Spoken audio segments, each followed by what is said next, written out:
इस short video के अंदर हम बताएंगे अगर आपका एंकल स्प्रेन हो जाए। एंकल स्प्रेन की 3-4 बड़ी वजूहात होती है। लेट्स अगर आप बैडमिंटन खेल रहे हैं, आपका पाँव ट्विस्ट हो जाए, फुटबॉल खेलते हुए, क्रिकेट खेलते हुए आपका पाँव अंदर की तरफ ट्विस्ट हो जाए, या एक आप सीढ़ियां उतर जाए पाँव ट्विस्ट हो जाए, तो आपने 3 चीजें देखनी है। अगर तो आपका फौरन थोड़ी सी स्वेलिंग हो गई है, लेकिन वहां पे कोई रेड नहीं हुआ, कोई ब्लीडिंग नहीं हुई, जो नॉर्मली 1 से 2 दिन के बाद नजर आती है, तो इसका मतलब है कि ये आपका ग्रेड 1 का स्प्रेन आपका आया है, एंकल स्प्रेन ग्रेड 1 का।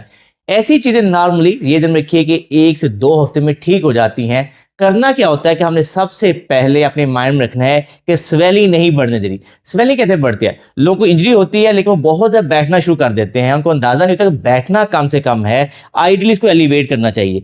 अगर आप इतना एलिवेट दिन में गाहे बगाहे करेंगे तो उससे आपको यहाँ पे जो स्वेलिंग नजर आ रही है वो कम हो जाएगी। तो आपने पहला हफ्ता कम से कम बैठें। अगर आपको बैठना पड़ता भी है, कोई काम ऐसा है, तो अपने टेबल के ऊपर टांग ऊपर रखें, उसके ऊपर कोई सॉफ्ट कुशन रख लें, तो इससे आपकी स्वेलिंग कम हो जाएगी। नंबर 2, स्वेलिंग कम करने के लिए आप हल्का सा करीब बैंडेज बांध सकते हैं या एंकल सपोर्ट पहन सकते हैं। तीसरा, आपने स्वेलिंग कम करने के लिए पाँव को अप एंड डाउन मूवमेंट करनी है। ये देखिए, ये मूवमेंट अप एंड डाउन होनी चाहिए, इससे ब्लड सर्कुलेशन बेहतर होती है। इसमें जो मूवमेंट अवॉइड करनी होती है वो पाँव को अंदर की तरफ मूवमेंट नहीं हमने करनी। जब अंदर की तरफ करेंगे शुरू में पहले 2-4 दिन, तो आपको मसला ये कि और ज़्यादा स्ट्रेन पड़ेगा और ज़्यादा यहाँ पे ब्लीडिंग हो सकती है। तो इनिशियल स्टेजेस के अंदर पाँव अप एंड डाउन, चौथे 5वें दिन पे जाके आपने हल्का हल्का पाँव को अंदर की तरफ लेके जाना शुरू कर सकते हैं, ताकि टिश्यू प्रॉपर डायरेक्शन में हील हो, अंदर भी जाए और फिर बाहर की तरफ भी आए, अंदर भी जाए और बाहर की तरफ भी आए।